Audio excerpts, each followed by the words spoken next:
On a cool, clear day in late September, I went out for my final cup of tea. There was a place I liked downtown. Yemeni. The girls who worked there wore sleek headscarves printed with bright, abstracted patterns. Sunny spirals that went on for years. Handing them my last $10, I took my tea out for a walk beneath the elms.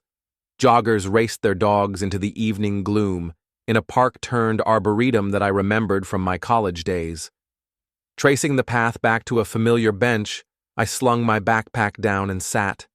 I poured my tea into a thermos, and the scents of cardamom and cinnamon mixed up with the rich humus of fall. Hours drifted by. As night fell, I started counting. 8 o'clock, then 9. I split seconds like I'd once split hairs when I was young and thought that money mattered, thought that my own personal attention was the world's most important thing.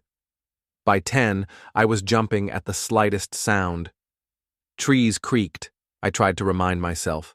The homeless had to sleep somewhere.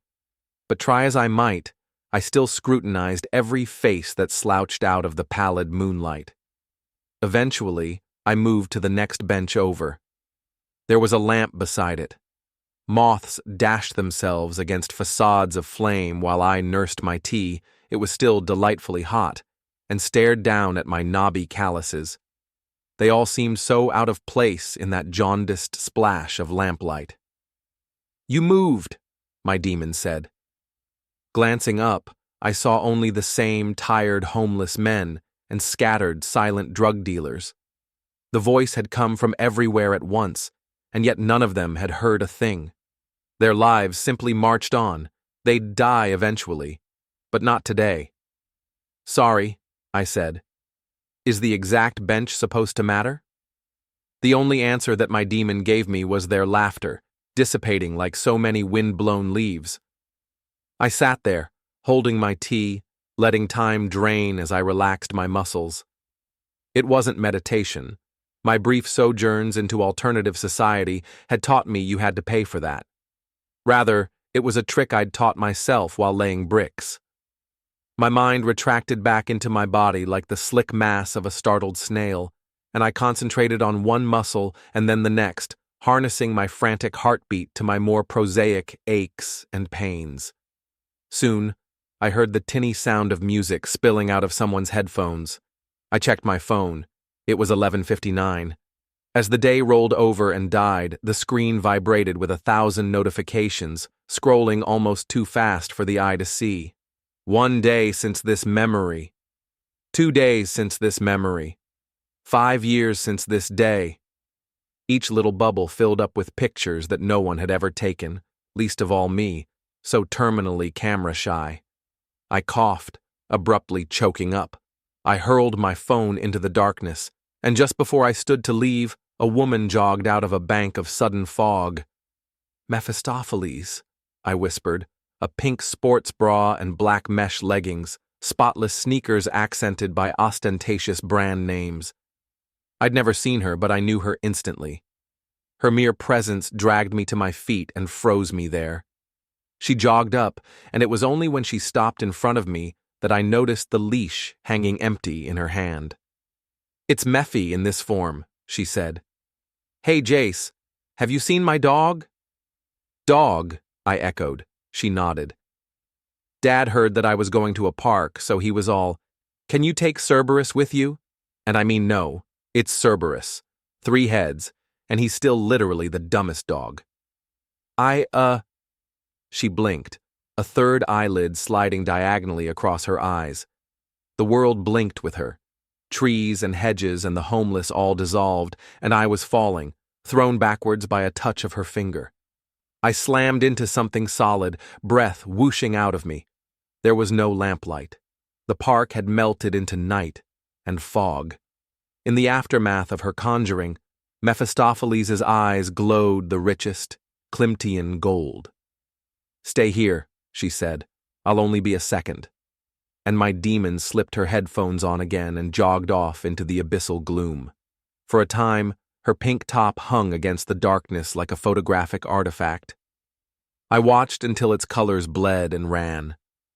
I was in college when I first met Mephistopheles. She presented male, back then. Tall and far too cool, he'd loomed out of the darkness of a decaying bar, eyes glinting with internal laughter as a gaggle of broke 20-somethings argued high art and low philosophy. I complimented his curling mustache, and the next thing I knew, it was last call. I didn't sell my soul that night. It was not because of drugs or alcohol. My demon told me once, on a long walk through this very park after the stakes had been made clear, that I had to damn myself of my own free will.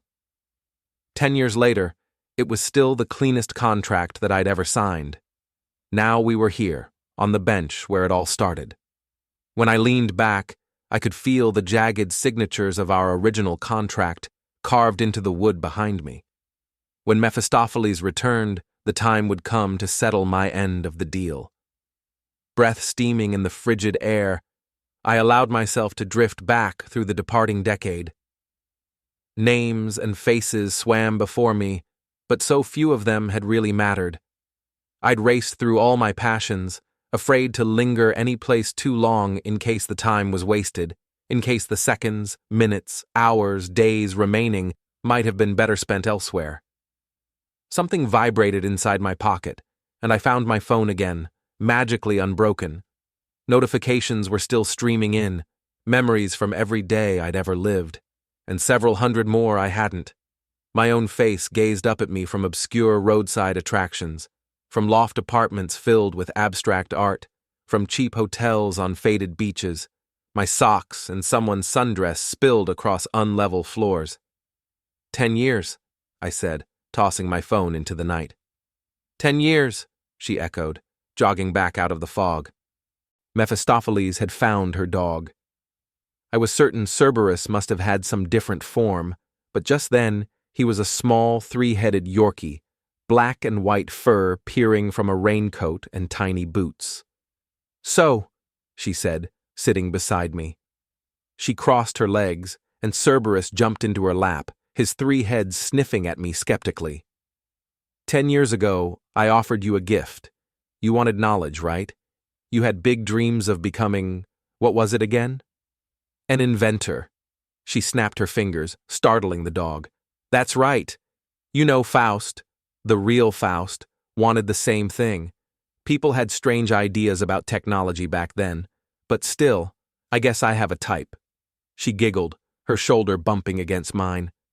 Dad's always getting on me to diversify, but I think the modern world's just corrupting him. He sounds more like a finance bro each day. A finance bro, I thought bitterly. Claws dug into my thigh as Cerberus pushed himself between us. Teeth snapped. It appeared his heads were arguing, but I couldn't tell which one was winning. You're allowed to talk, you know, my demon said. She took my hand, tattooed fingers stifling the shaking in my own, and I watched the ink twine up her wrists. Names appeared and disappeared, auguring the lives she had subsumed beneath her skin. This is not a hostile takeover, she said softly. This is a partnership. I'm not dragging you to hell. You chose to go there, willingly. So, buck up, okay? Tell me a little bit about yourself. What have you been up to the past 10 years? What have you invented with the knowledge that I gave you? I began. Not much, Mephistopheles.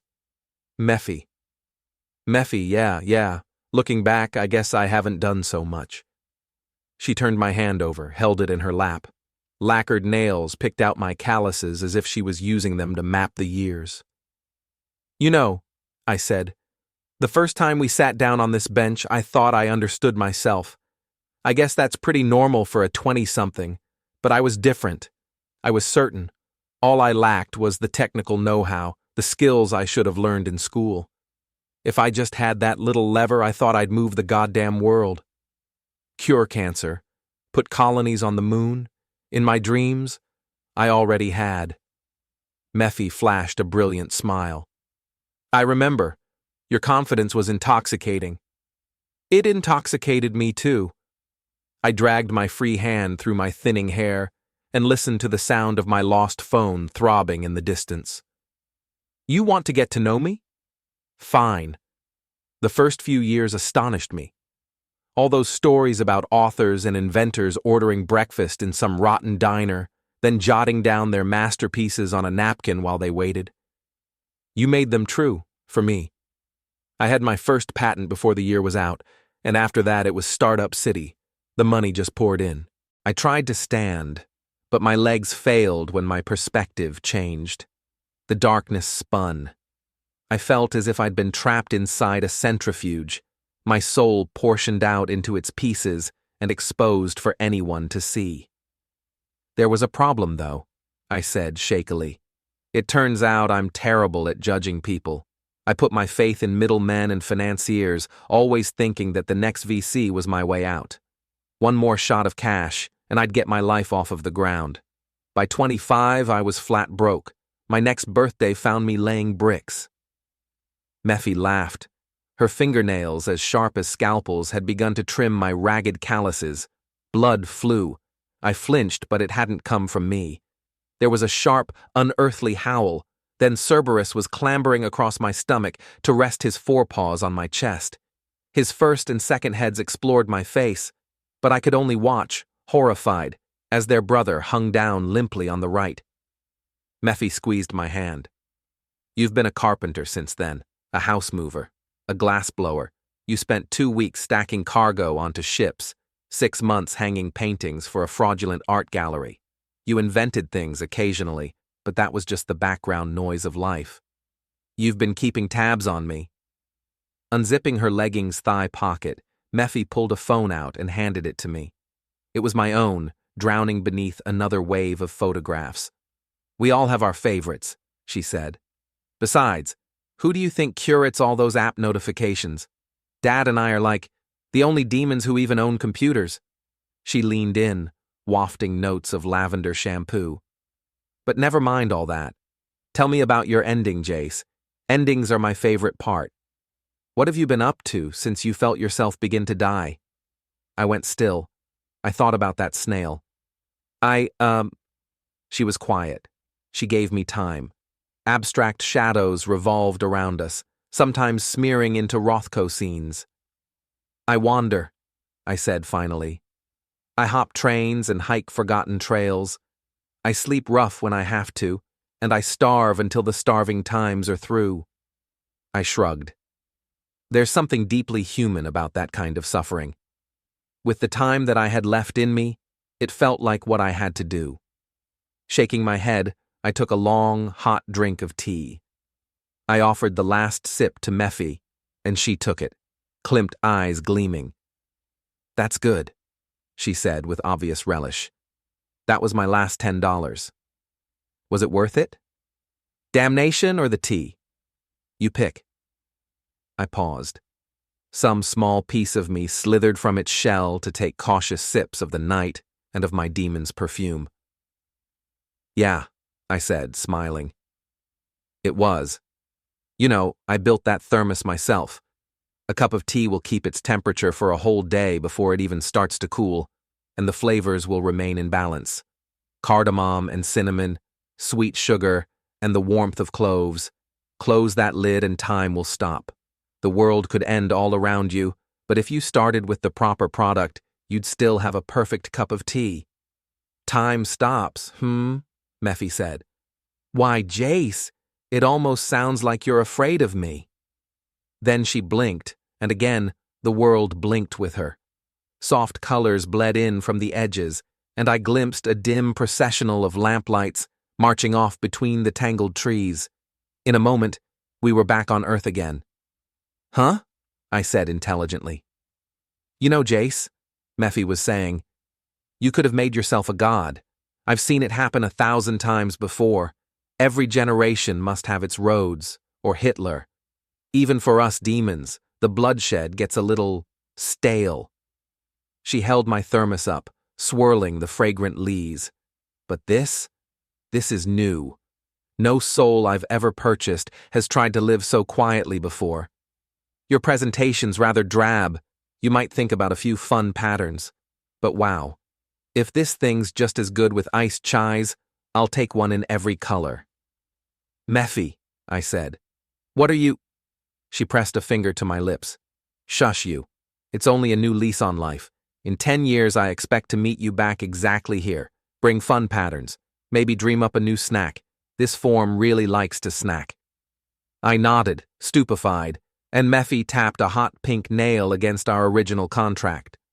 The jagged names we'd carved into the old bench blackened, burned, and when I was finally able to uncover my eyes, I saw them twined about each other like two snakes, surrounded, not by some school kid heart, but by a perfect pentagram.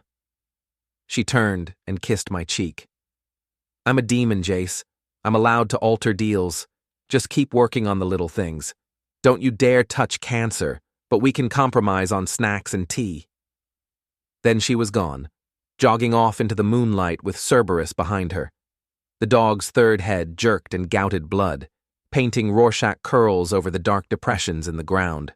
I followed them into the abstraction I'd once called the future, consumed by all the possibilities I hadn't fit into the last 10 years.